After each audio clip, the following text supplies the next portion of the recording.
Hello again, welcome back. This is my 18th monthly Vox, meaning that this series is as old as I was when I had my first pube. Last month was mostly my own personal project, with very few commission pieces. This month, however, is the complete opposite. As I said last month, I've had several commissions on the go, all of them quite big. One of them I know is going to give you guys a lot to look at, so let's get into it.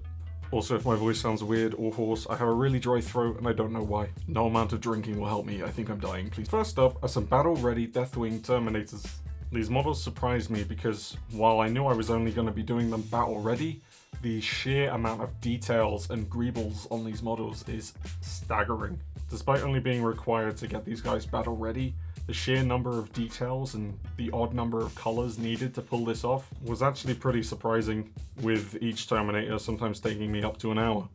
Obviously this doesn't sound too bad on a squad of 5 or 10 Terminators, but I was required to do 23 Terminators, 20 Knights, and a good handful of characters as well. Don't get me wrong, I was more than happy to do this, and I was being paid to do this. But by about the 35th Terminator, I was starting to definitely feel a bit of burnout coming along. Also, a good amount of time can be attributed to me just blankly staring at Netflix with a model in my hand that I'm supposed to be painting, as well as waiting for things like washes and texture paints to dry. Thankfully, last of all, I had a nice little palette cleanser with these bespoke custom kit bashes. Belial, a Deathwing Apothecary, a Deathwing Champion, and a Banner Bearer. Also, there were 4 more Watchers in the Dark, just like this little chap here.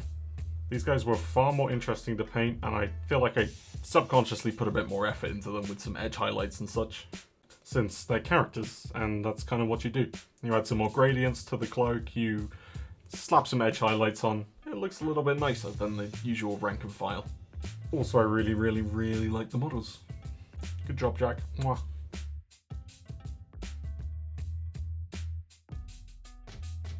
Next up is a Dark Commune of Cultists dedicated to the kind of retconned Malice or Malice.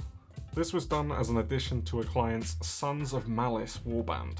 These guys were generally a lot of fun to paint for Cultists. They had plenty of cool details, spiky bits, fleshy bits, and they generally didn't take that long either.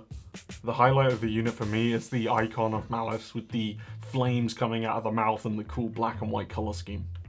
They were a bunch of fun to paint, and I loved learning obscure lore about retconned gods and old rogue trader lore, and it was great. I enjoyed it.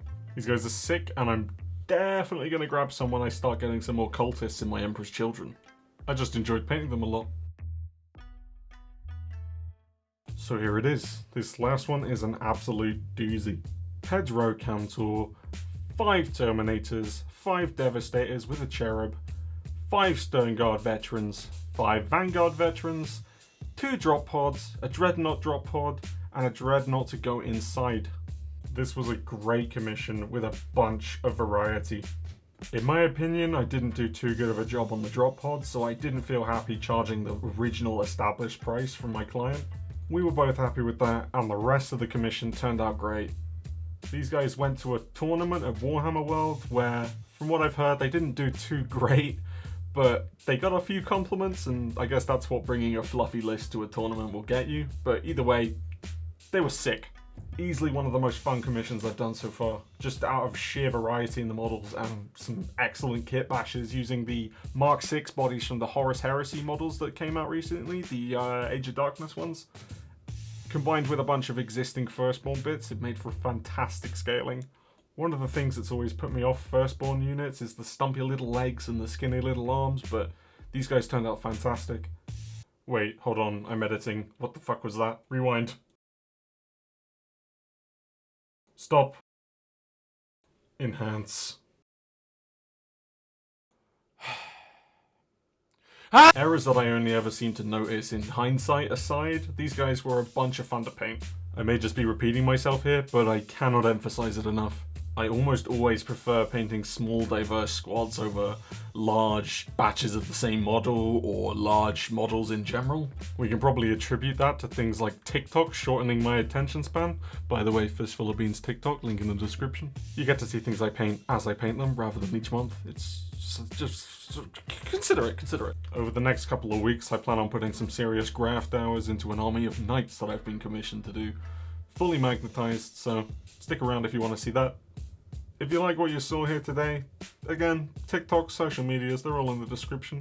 Or you can check back here in a month and I'll have another big old pile of models painted up and ready to show off. If you'd like me to do a tutorial of these Crimson Fists and the recipes I used, or maybe the Deathwing or the Cultists or any of the other models, let me know and I'll probably do it, because let's be honest, this channel has a bit of a drought when it comes to content. It's a monthly upload. Anyway, yeah, see you later.